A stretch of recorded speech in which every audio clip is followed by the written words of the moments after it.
सर्व अपडेट्ससाठी। तर आपण पाहतोय ही दोनही महत्त्वाचे दृश्य, या मोठ्या घडामोडी सध्या घडतायत। थेट जाऊयात आमचे प्रतिनिधी दीपक कापरे यांच्याकडे। दीपक, आपण पाहतोय अद्याप ही बैठक सुरूच असल्याचं कळतंय, कशा संदर्भात चर्चा होतीये, काय सविस्तर माहिती?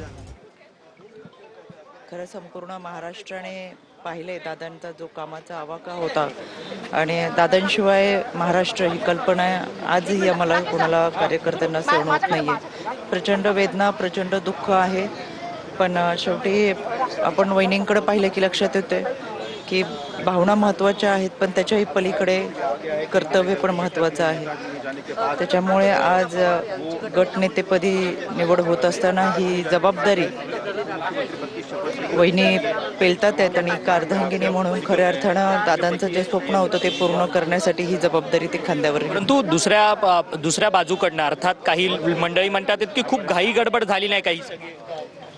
आपण देशात, महाराष्ट्रात आतापर्यंत अशा अनेक घटना पाहिलेत की ज्याच्यामध्ये काही भूमिका आपल्याला असते ती आपल्याला निभवावं लागते आणि मला असं वाटतं की आपल्यासमोर अनेक उदाहरणं आहेत, ती आपण पाहिलेत।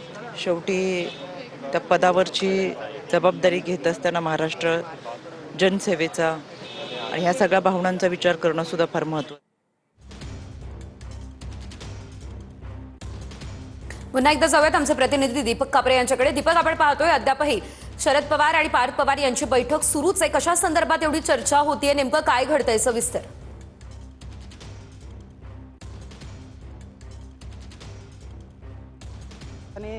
ही जी चर्चा होती या खऱ्या अर्थाने आज जो 5 वाजता शपथविधी होणार आहे, साहजिकच जी सकाळी पत्रकार परिषद झाली यामध्ये या पत्रकार परिषदेमध्ये ज्या घटना आजच्या किंवा कालपासून घडत आहेत त्यामध्ये ज्या पवार साहेब आहेत यांनी सांगितलं की मला कसल्याही स्वरूपाची माहिती देण्यात आली नव्हती, परंतु ह्या पत्रकार परिषदेमध्ये त्यांनी स्पष्टता देखील केली होती। परंतु त्यानंतर घडामोडींना वेग आला आणि खऱ्या अर्थाने सकाळीच आज काही वेळापूर्वी जे पार्थ पवार आहेत हे गोविंद बाग येथे दाखल झालेले आहेत।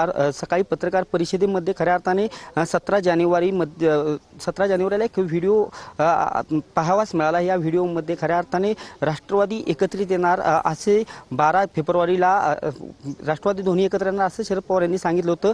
खऱ्या अर्थाने ह्या 17 जानेवारीच्या व्हिडिओमध्ये जे अजित पवार आहे, जयंत पाटील, राजेश टोपे, रोहित पवार तसेच शरद पवार देखील त्या 17 जानेवारीच्या बैठकीला उपस्थित होते आणि 12 फेब्रुवारी आहे या दिवशी खऱ्या अर्थाने दोन्ही राष्ट्रवादी एकत्रित येणार असं सकाळी जे शरद पवार आहेत यांनी स्पष्ट केलं होतं। परंतु सद्यस्थितीत आज खऱ्या अर्थाने मुख्यमंत्रीपदाची सुनेत्रा पवार हे शपथ घेणार आहेत। साहजिकच यामुळे आजच्या ज्या राजकीय घडामोडी आहेत ह्या महत्त्वाच्या आहेत आणि या घडामोडीच्या पार्श्वभूमीवर खऱ्या अर्थाने जे पार्थ पवार आहेत हे खऱ्या अर्थाने गोविंद बाग येथे शरद पवार यांच्या भेटीला दाखल झालेले आहेत आणि गेल्या अर्धा ते पाऊण तासापासून खऱ्या अर्थाने या बैठक सुरू आहे आणि या बैठकीमध्ये रोहित पवार असतील किंवा शरद पवार, रोहित पवार तसेच युगेंद्र पवार देखील या बैठकीला उपस्थित असल्याची एकंदरीत माहिती मिळत आहे। परंतु काय ह्या बैठकीमध्ये चर्चा होती हे देखील पाहणं तितकंच महत्त्वाचं ठरणार आहे।